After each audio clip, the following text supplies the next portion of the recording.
Hello YouTube, Tommy again, here to dish out yet another video, one that's actually relevant this time, considering the video I last responded to was more than 6 years old. This is so embarrassing. Either way, we're talking about Fate again. More specifically, we'll be talking about stuff we lightly touched on in the Gilgamesh video, that being Fate's adapting various heroes, historical figures, and mythologies, and my feelings on them. I like a great deal of them, and I loathe an even bigger number. And this here's a video on the latter. I wonder who it could be. First, just to preface, this isn't a most inaccurate list. Again, like I said in the first video, this is Fate.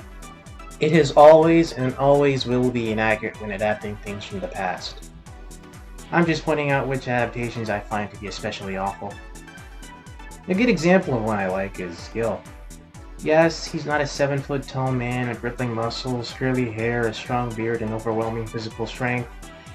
But there is much to admire and enjoy about Fate Gilgamesh. He's got a great design for the ladies to ogle at, a fantastic skill set for the guys to argue about, a very enjoyable and memeable personality, and lastly, still manages to retain parts of his mythic background. Like his bromance with Enkidu, while adding some new stuff, like his bromance with Ozymandias.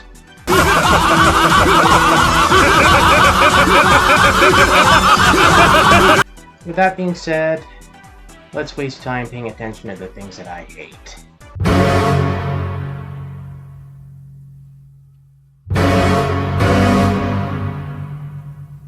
Alright, I'll make this short. If you know anything about FGO, you've probably heard about their rendition of Blackbeard the pirate.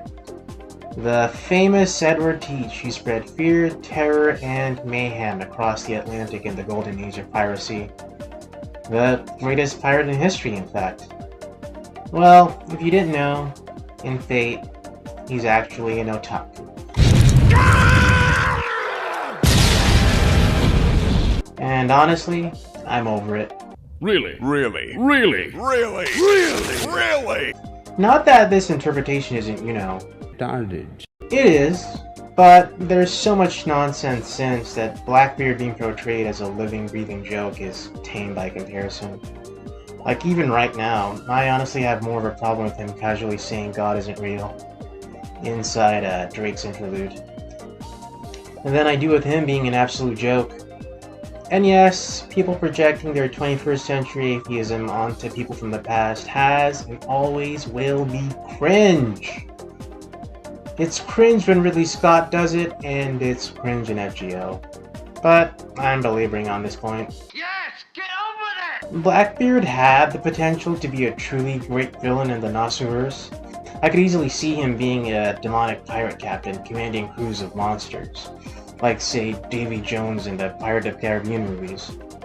Or maybe a more Machiavellian figure, like his namesake in One Piece.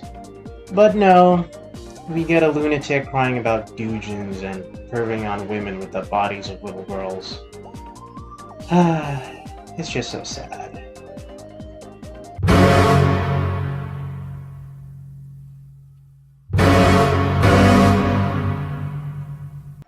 And here's where I'm probably gonna lose some people, but I think it's fair. I started off this list with probably the most easiest servant for a list like this, so it only makes sense we wrap things up with the hard one right after. Now, Robin as we know him in Fate isn't too common in discussions like these. You're not gonna find a lot of people online who have a problem with him as Robin Hood. But damn it, I do. That's all that really matters. Now I want you, yes you, to really think about it. Think about all the various Robin Hood movies, TV shows, all the various adaptations you've seen throughout the years. Everything from Errol Flynn's version to Kevin Costner's Prince of Thieves, and even Disney's Robin Hood. There's lots of beats and elements that we see throughout. Things we see replete in a lot of Robin Hood adaptations actually. Like fanciful swordplay, his friendship with the Merry Men, his shared love with Maid Marian, his enmity with King John and the Sheriff, and even his loyalty to King Richard Lionheart. Well, guys, now look at this. The Fate version has none of this. None. There's no Marion, no Richard, just none of the things you'd expect from a Robin Hood. He's really just an OC cosplaying as Robin, and his profile in Fate Extra and FGO pretty much admit this. But audience, you say, well, he's not the real Robin Hood, and the real one is attached to one's attached to Richard Lionheart's Noble Phantasm. I forget the name.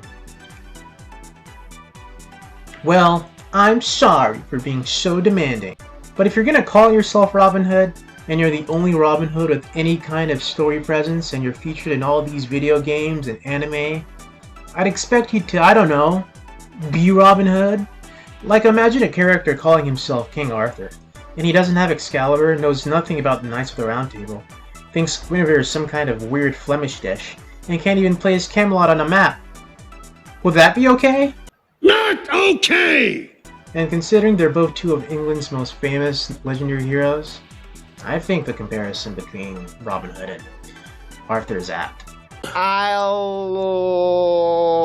allow it. Now, Robin's a very chill servant, and I'm sure he's got lots of dedicated fans, but he is a terrible Robin Hood. Sorry if that hurts, but it is the truth. Hopefully the Loxley and Richard Shadow NP is more true to the actual Robin Hood's legend, and that he actually gets focused in Strange Fake. And that part's important too.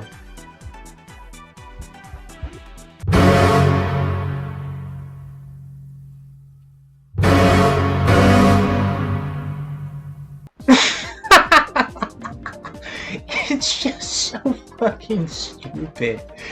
Just so fucking dumb that I can't even. How the hell do you take that seriously? Guys, what can I say about Altera, Fate's adaptation of Attila the Hun? That hasn't been said already. Like, not only do you remove the opportunity for a really terrifying individual, a real monster servant in the rider class, the sort of nefarious version of the dude from Fate Zero, a real herald of the apocalypse motherfucker, and you replace him with ALMAO. Kings of Earth and a silver chrome UFO to probe your ass and see how deep it can go. Gain a boost when I merge my mind with my bro. ALMAO. A backstory that has never been relevant outside Fate Extella and its sequel. Except when it's being used as a reason for why Lost Belts exist, actually. Oh, wait a minute, guys. Why is the world a cylinder again? It was aliens! Aliens done it! It's aliens. It's goddamn aliens. There's no God, there's no Jesus. Apparently, it was aliens all along! To make matters worse, her being a woman just mucks up the backstory for both her and Cumhaill. Oh wait, she's Atli and Etzel, which means she's married to both Sigurd and Siegfried's wives? And she doesn't remember any of those marriages? Wow, and Cumhaill doesn't remember either? What? That makes no sense. Jesus Christ. I swear, playing this game sometimes makes me feel drunk. And don't get me started with how they tried to tie her backstory with Charlemagne and Extella Link. And how they try to form a link with Mars, the Roman god of war, and Charlemagne, Christian father of Europe. Like, yeah, that makes sense. What a crock of shit. At least they had the decency to drop that shit in FGO, and neither of them have any lines for each other. But either way, like I said in the Gilgamesh video, Altera is a terrible scourge of God.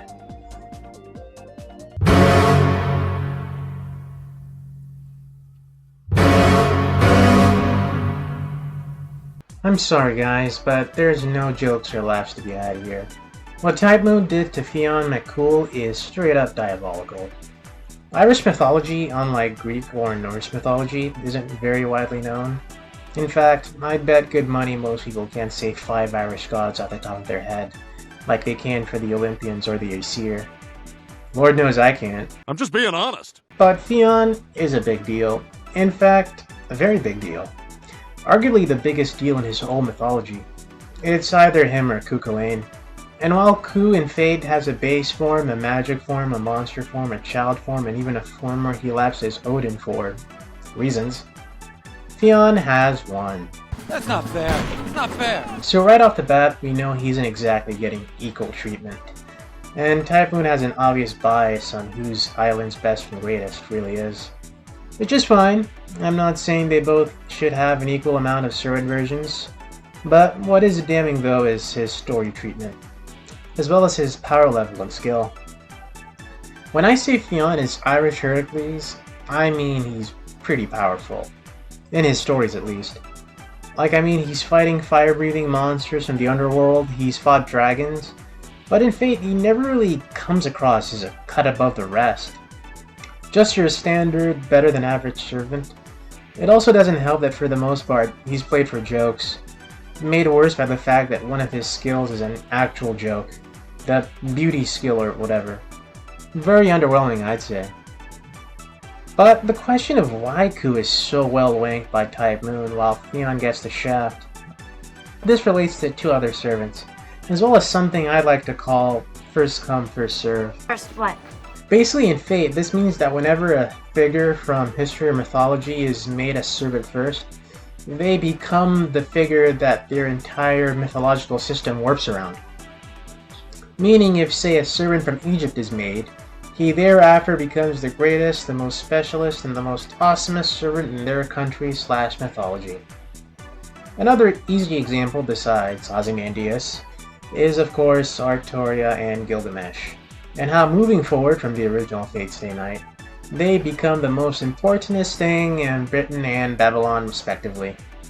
But audience, you say it's called the Arthurian mythos. Of course Arjuna is going to be the most important thing in her mythology. And yes, that's valid, I'm not going to touch it. But for Gilgamesh, not so much. Yes, Gil as a king was revered by many Sumerian kings after his lifetime, and he was even worshipped as a god. His influence on Babylon as a whole is very middling compared to the likes of, say, Hammurabi and Nebuchadnezzar II. In fact, the concept of a king who ruled far in the past when the world was one is really more Sargon the Great than anything Gilgamesh ever did. Sargon, if you didn't know, created the first empire in history, and he even had connections with Ishtar like Gilgamesh. But again, I'm belaboring the point. As I've described, that's basically first come, first serve. And this really applies to Cumhaill as well, and why he has so much prominence in Fate compared to Fionn. But it's not only Cumhaill. There's another Irish hero that gets better treatment. Actually, there's two. The first is of course Diarmuid. Diarmuid appears in Fate first, and as such, he gains much more prominence than Fionn. So much so that he has two forms to Fionn's one, despite Diarmuid being his underling in the legend, as well as the one who absconded with Fionn's wife. Worse more, the narrative in Zero and FGO constantly makes it out as Fionn as being the big meanie head who can't help but torture pure and noble Diarmuid. Or if he's not being a big meanie head, he's unsuccessfully hitting on female servants. Such funny, much laughs. Hitting on women when he's not the protagonist in a gacha game. Oh, it's so funny I forgot to laugh. But that begs the question. If Fionn isn't getting this rep as an uber-powerful Irish hero, and is mostly played for laughs, who's gonna be our biggest and bestest Irish hero? It can't be Ku, he's also mostly played for laughs. Well audience, that's where Skaha comes in. In the very same FGO chapter that Fionn appears in as an also-ran, Skaha comes in with all the pomp and ceremony of a goddess.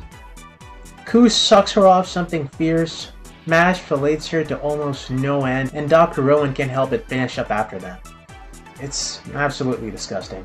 Pretty grossed out. And things get even funnier when both get mage forms. Which is really silly when you think about it, seeing as Ku and Skaha are really only warriors in their respective stories. While Fionn in his myths is actually given magic and druidic training, as well as clairvoyance on the level of frickin' Merlin of all people.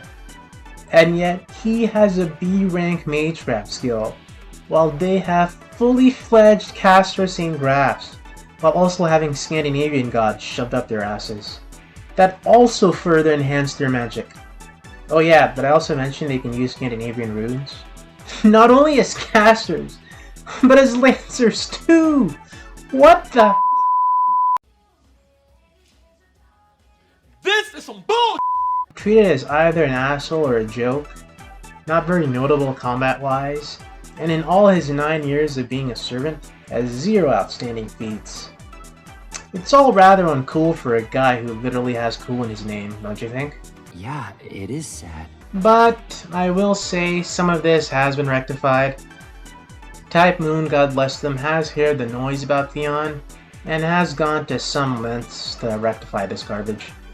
He's gotten cool moments in the Foxtail manga that a lot of people enjoy, including myself. His joke skill has been renamed to something less embarrassing, and he even appeared in the 7th Lost Belt in a rather cool scene, contacting our heroes all the way from the Throne of Heroes, and was even also supposed to appear in the 6th Lost Belt to help near the end against Melusine. Putting all this in mind, I place Fionn low on my list, but until we get something on the level of Aquinas, Fionn's gonna stay on this list. So Type Moon, do better for our boy. You've got to do better. Type Moon. You've got to step up.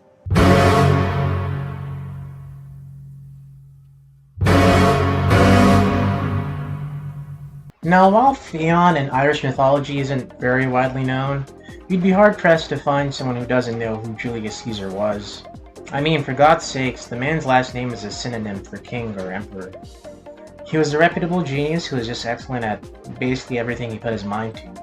Public speaking, fighting, writing, leading armies, politics, sleeping with other men's wives, etc. Everything he did, he was excellent at.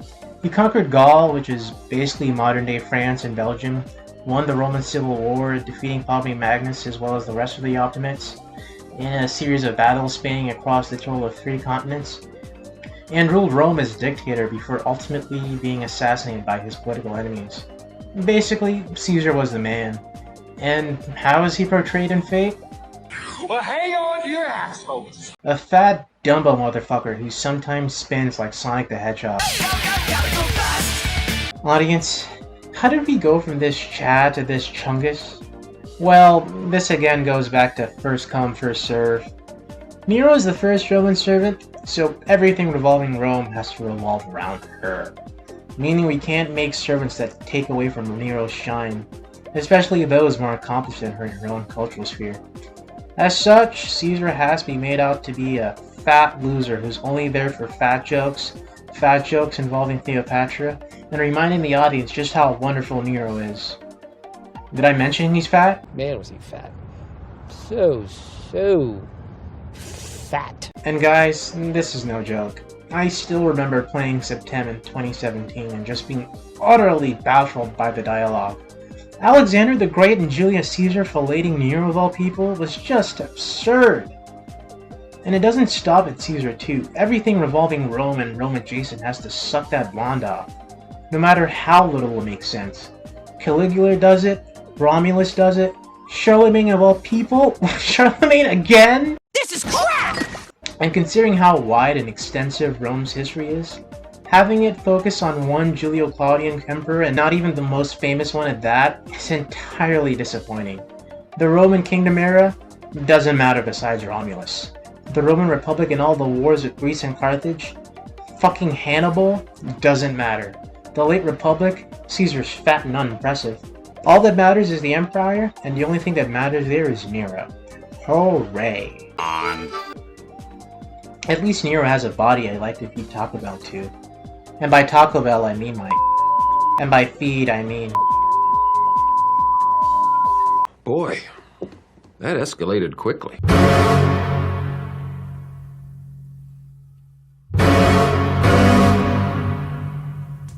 Now this part might confuse you, as the problems with Medusa aren't so glaring as they are with Caesar and Nero. Unlike Caesar's repugnant fatness, Medusa is actually a baddie, keeping in line with the Ovid tradition of her being a beautiful woman before the whole, Poseidon thing. Now, I tell you what, I like you, and I want you. Now we can do this the easy way, or we can do it the hard way. The choice is yours. Well, I don't think you and I will be doing anything any kind of way. Okay, I see you choosing the hard way. And while her backstory in Fate isn't one-to-one with what really happened, it isn't really anything offensive. and does serve to emphasize the sisterly bond between Medusa and the other two Gorgons. Well, they're goddesses in this version, making it very different from much of the Medusas you see in pop culture. The problem is, again, first come, first serve. Medusa is the very first Greek servant we see, so of course, the mythology treats her as the best thing ever. She has by far the most servant versions of all the Greek servants, all the while making use of weapons she has absolutely no business using. As mounts she has less of a reason to have, considering they only came into existence after she dies, while also keeping her powers as a Gorgon. Did I also mention she's a goddess? That seems a bit extreme, don't you think? Yes, unlike Nero, we're not constantly being reminded about how awesome Medusa is, but it's a bit strange, don't you think? Don't you find that strange? Medusa indeed is probably the most famous of all the Greek monsters, but a mythological system where we have the likes of Heracles, Odysseus, and Achilles, that she's the one the narrative cares the most about? It's a bit weird. I'm just saying. And to justify this narrative weight, we have to give her Bellerophon's force, Perseus' sword, Andromeda's chains. Hell, now they're even giving her Athena's weapons, with the flimsiest of reasons to justify the nonsense. Why exactly can Medusa make use of the things belonging to the people who killed her? Nobody knows. Was she born that way? Nobody knows. Why was she born that way? Well, that's something nobody knows. Fucking thing sucks! Say what you will about Nero being wanked, at least he's a Roman emperor. A man who an entire empire revolved around. Why is Medusa so relevant? Why does she get to be the vessel for Tiamat? Why does she get to be both a demonic beast and a goddess? Why does she have all this shit? Is there even a point to having a Bellerophon or even a Perseus servant at this point? What can any of them do that Medusa didn't already do 10 or 20 years ago? Nothing! Absolutely nothing! Medusa aside, I hate how out of sorts the Greek servants are when lined up together.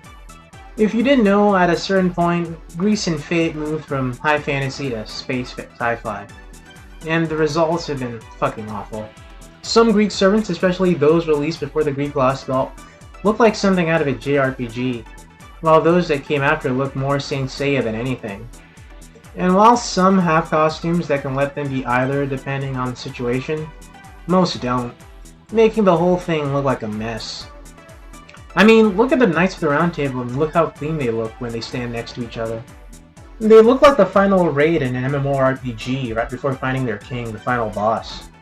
Now go find me a pic of the Argonauts in Fate that look as clean as any of these. You won't find it. And don't get me started on Heracles being either a brain-dead monster in EGOC, or Jason being treated as a complete joke. Jesus, even his animations are a joke. What? Okay, fine, I'm cool, I'm fine.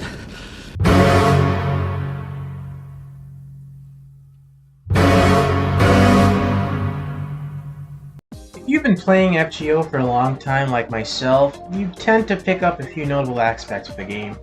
One of them being that the servants aren't allowed to have enmity with each other. Or, if they do, it has to be played for laughs. Now, I understand it might be a bit necessary considering it's above all else a gacha game, but this tends to negatively affect a great deal of servants. Most of all, at least in the past, Boudica. Now listen carefully. Now, I'll preface what I'm about to say by first saying there's doing things in poor taste, and there's what happens to Boudica in FGO's Second Singularity, wherein Boudica is summoned shortly after the Icenian Revolt, where, if you didn't know, her daughters were and she was beaten, leading to the revolt where she killed a great deal of Romans, up until she herself was defeated, and where her people were brutally suppressed so badly that Nero had to fire the British governor and replace him with someone with a softer touch. Gracious, that was really cold! Having said this, you may now understand why having her work directly under Nero, shortly after her demise, is absolutely crazy. And no, rewriting her character to be all about caring and nurturing the weak, when her defining moment in history is burning London to the ground, while also killing or torturing any Roman slow enough to escape her wrath. What a bitch. Now, thankfully, Fate hasn't done this as much recently, Servants who have certain paths with each other and now pretty much ignore each other. A good example is Bhima and how he deals with Duryodhana and Ashwatthama. But this doesn't ignore the various times they tried to make Boudica x Nero work. Mostly by having Boudica get over her anger towards Nero. Not because Nero went to great lengths to apologize or make reparations for what she did, but just cause. And then we have scenes like this. And this! This some more bullshit! Guys, Boudica's defining trait, the reason she's remembered even now, is her stand against the Roman Empire. Fact. The carnage she enacted across southern Britain 2,000 years ago. Not how much she loves Britain or children or whatever bullshit is inside her profile in FGO. But God forbid we have an Avenger with long flowing red hair, a badass fur cape, and a powerful chariot that mows down her enemies like so much grass. No, what we need is a shit design from generic isekai number 6776. Grape jokes in her interlude, yes, they actually did this, and panels of her telling us how much she loves the women whose men her daughters. And I don't give two f***s that Nero reprimanded Suetonius for being too cruel to the Britons. It doesn't matter, because it wouldn't have mattered to the real Boudica. And how do I know this? Because of the aforementioned carnage. How many of the people in Londinium and Kelman O'Dunham do you think were responsible for what happened to her and her daughters? Zero. And yet, Boudica still did what she did. And I'm not saying Boudica should have been a genocidal spirit of vengeance, but the spirit should have been there. Much the same way Brad Pitt's Achilles can still embody the actual Achilles' callousness and cruelty, without being even half as vindictive as the hero of the Iliad. But no, we get nothing. Just a mountain of shit writing and thoughts of what could have been. I'm so sad right now. Still, at least she has a body I'd feed Taco Bell to. And by Taco Bell, I mean... Get on with it!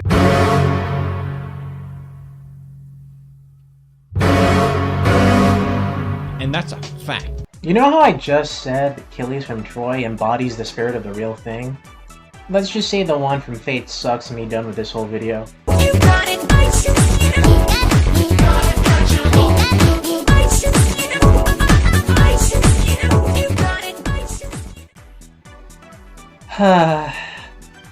I remember the first time I watched Apocrypha, right when it came out, and being so completely indifferent to the show's portrayal of Achilles. Not being impressed, but also not being very put off. Just surprised while also being unable to really say anything substantial. That felt kind of weird.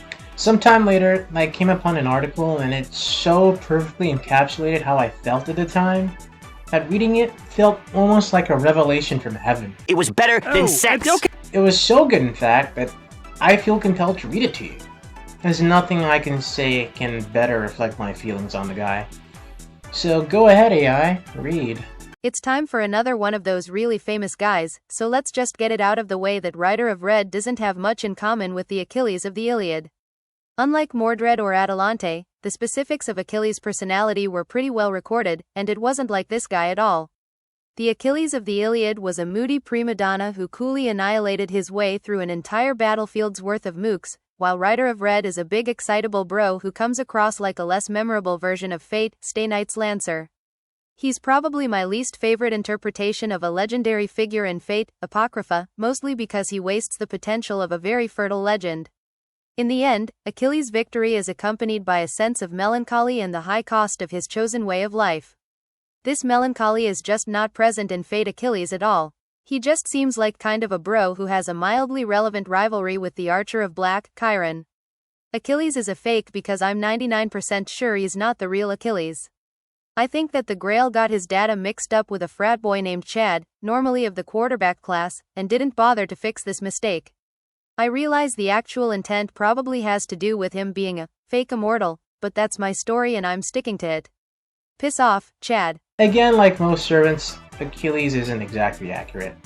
But that's the thing. Most servants aren't accurate. So why is Achilles so high on this list? Because, guys, it's freaking Achilles! One of the most known heroes in legend in the entire world. And here he's such a bore. I'm currently reading a prose version of the Iliad, and Achilles is so expressive. He goes from being angry and offended by Agamemnon taking his war bride, to wishing evil on the Achaeans. Yes, he's petty like that. Then he tells the Greeks to fuck off, that's the Achaeans, when they try to bribe him to come back and fight with them. Then he prays to Zeus for Patroclus when he goes out to fight. And then he goes on the murder rampage he's well known for. Now that's pretty insane. Achilles, on the other hand, acts like a sick puppy over either Chiron or Atlanta half the time, while the other half he's jobbing to make another cast member look good. You suck! And don't get me started on his noble phantasms. He has super speed, which isn't super, seeing how everyone from Cuchulainn to Hector can keep up with him. Then he has a carrot, which makes the unimpressive super speed even more redundant. And then he has immortality that does fuck all for every hitter in the verse, seeing how it only works against people that don't have divinity or divine weapons, when most of the heavy hitters there have either divinity or divine weapons.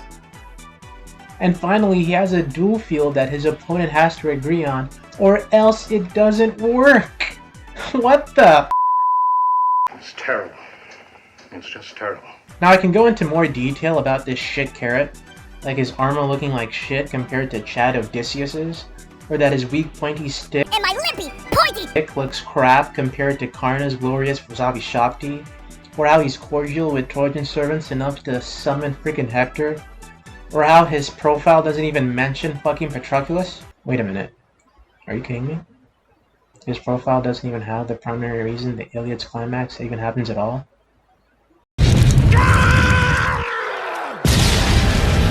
You know what? Let's save it for the Apocrypha review that's definitely coming out. And then just continue with this video. I think I've made my point about this bomb.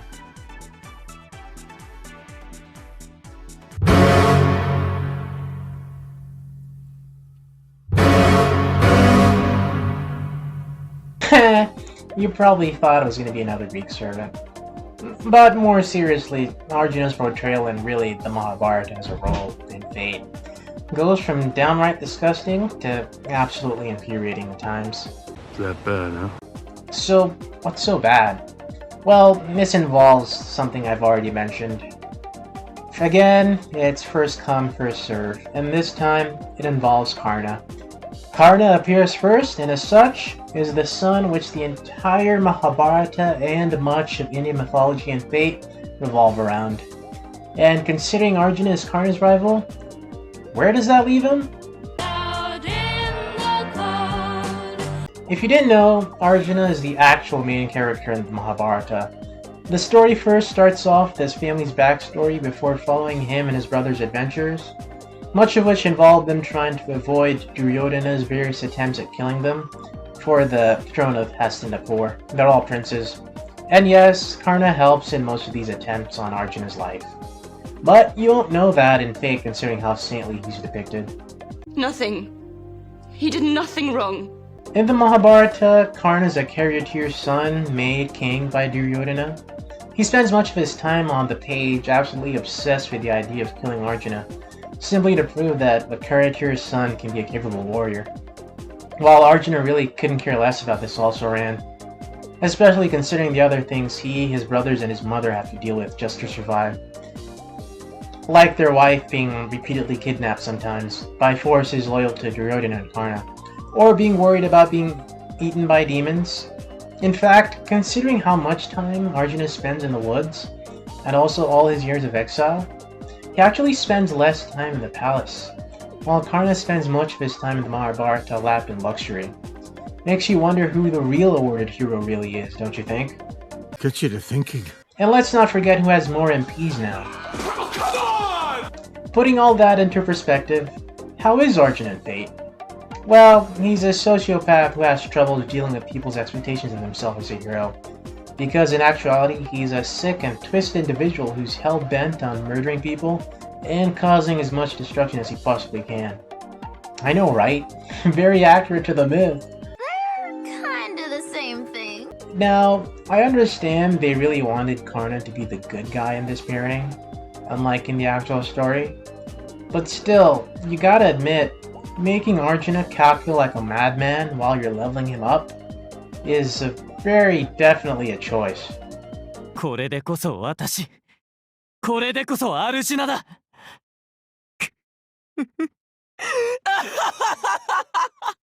Kinda cringe.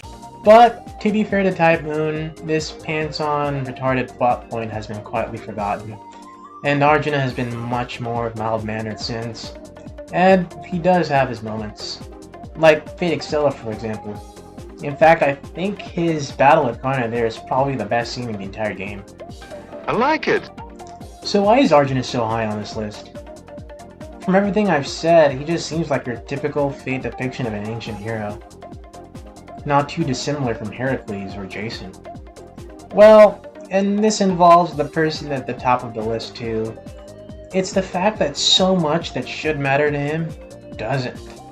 To be fair though, again, a lot of servants have this problem, wherein parts of their legend are just treated as irrelevant and are just not given as much focus as they deserve. I just mentioned how Patroclus, for example, doesn't at all appear in Achilles' profile, and how almost no one, not even Hector who killed him, ever even mentions him. But with Arjuna, I simply have to go over them. As someone who has read the Mahabharata and watched the series of adaptations, including the very popular 2013 TV adaptation Mahabharata, it's just so damning seeing how the list is so long. His bond with his two older brothers, It doesn't matter! his bond with his younger brothers, It doesn't matter! his bond with his wife and how her honor being besmirched was the catalyst to start the war, It doesn't matter! his bond with his son Abhimanyu and how his death caused him to utter a vow that nearly got him killed, It doesn't matter! his bond with his grand uncle Bhishma and how his desire not to kill him nearly got Krishna killed, It doesn't matter! his bond with his teacher Drona, Ashwatthama's father, It doesn't matter! his various wives, It doesn't matter! and last and most heinous of all, his bond with Krishna. It doesn't matter if the rock comes from... Freaking Krishna, dude! The one who spent the early stages of the war dictating to him the Bhagavad Gita, India's version of the Bible. That's awful. Just awful. Guys, it's so bad he doesn't even have lines for the one brother who even managed to make it to the damn game. Bhima, not Karna. Both his normal version and his altar. They have nothing to say to Bhima, or even his dad. Wait, really? Arjuna has no lines for his dad? Okay, fine, I'm cool, I'm fine. But again, I'm not surprised. Because in Fate, all that Arjuna is a punching bag. Both him and his brother Bhima. They're there to make the Kauravas and the guys that sided with them look cool. It happened in America, it happened in Extella Link, it happened in Lost Belt 4, it happened in OC1, and it'll keep happening. Forever and ever. And I dread the day Krishna appears in this series, because the same thing is gonna happen to him. He'll be made to look bad just so Shakuni of all people can look good. It'll put Shin Megami Tensei as Krishna to shame how disrespectful it's gonna be. You'll see! You'll all see! Anyways, I think I made my point. I won't even go over how Fate Arjuna doesn't even have much of the abilities and Astra's his Mahabharata counterpart has. It's all whatever, really. Fate Arjuna has a cool design, an amazing voice actor, some hype moments, some good character interactions with other servants out of his sculpture sphere. Heck, I'm even planning on making him my Grand Berserker next year, and even went so far as to MP5 him at great cost to my wallet. But as far as Arjuna adaptations go, he fucking reeks.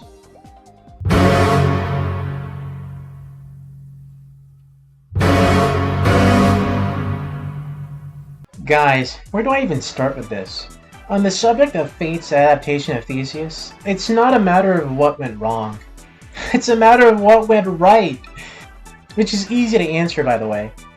The answer being nothing. Got him! Unlike every other servant on this list, there's absolutely no redeeming factor about this servant. At least Blackbeard is mostly played for laughs. Robin is a self-admitted OC. Altera has a Alright, I get it! Stop already! Fionn's design is pretty neat and his skill set isn't the worst thing in the world. Not to mention the writer's attempts at redeeming him. Nero and Medusa, same as Altera. Boudica as well. I want mommy, I want milk, I want to be held, I want to be comforted. And And if you do not do all these things immediately, I will ruin your life. Achilles, okay, Achilles fucking sucks. And as I said at the end of Arjuna's section, there's still stuff to enjoy about the guy. For Theseus, nothing. What you see is what you get, an Asterios fanboy. Nothing more, nothing less. As you probably noticed, a lot of the final three of this list are protagonists of major epics. Or like Theseus, feature prominently in many mythical tales. And Fate does this thing that a lot of modern tales do where they go, hey, you know that thing you know? What if the hero was the bad guy and the bad guy the hero? I know, so original. You are so creative, honey. And say what you want about Arjuna, and I just did. But at least Arjuna's trying to kill Karna for the most part. At least he's not slobbing on his knob. Fate Theseus can't help himself. He spends his first event appearance slobbing on Asterios' knob. His third ascension quote, slob. His fourth ascension quote, slob. Like fuck, he's even crying while doing it. Is he that big? Who am I kidding? Asterios is half bull. Of course he is! I feel like I want to throw up. As for his bond lines, what were you expecting? Slop on my knob, like corn on the cob. Like my god. Even his Valentine craft essence is just mini Asterios. Like please, enough slobbing! The human mouth can only produce so much saliva! Bro, is dick riding all you do? No, I'm like saying you literally got that nigga dick in your mouth right now. I see it. And this isn't even getting to the fact that his skit is just underwhelming, especially in regards to his legend. Because when it comes to feat and accomplishments in Greek mythology, at least when it comes to heroes, Theseus really only loses out to Heracles.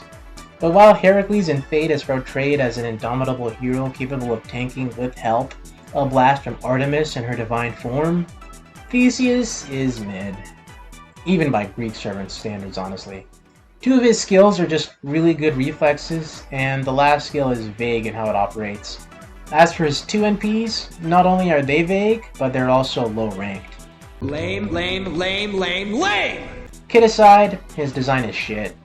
It'd be easy and very Reddit to harp on the fact he's another Greek servant that doesn't fit the new mecha/space sci-fi theme, or the man boob, so I won't. What I will complain about, however, is his sword. People, he's a saber. Where is his fucking sword? Where is it? Where is it? Appears with the sword twice in his legend. The sword his father Aegeus left him to prove that he's his son, as well as the one he used to kill the Minotaur. Like seriously, where is it? Where is it? If you were in another class besides Saber, I'd understand, but he's not, so where is it?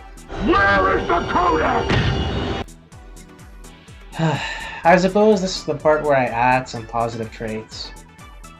But alas, there's none. I've read this ugly motherfucker's profile multiple times, listened to all his dialogue towards other servants, listened to theirs towards him, and there's just nothing to grab onto. No cool or cute reactions with any of the servants, even the ones he's supposed to be intimate with.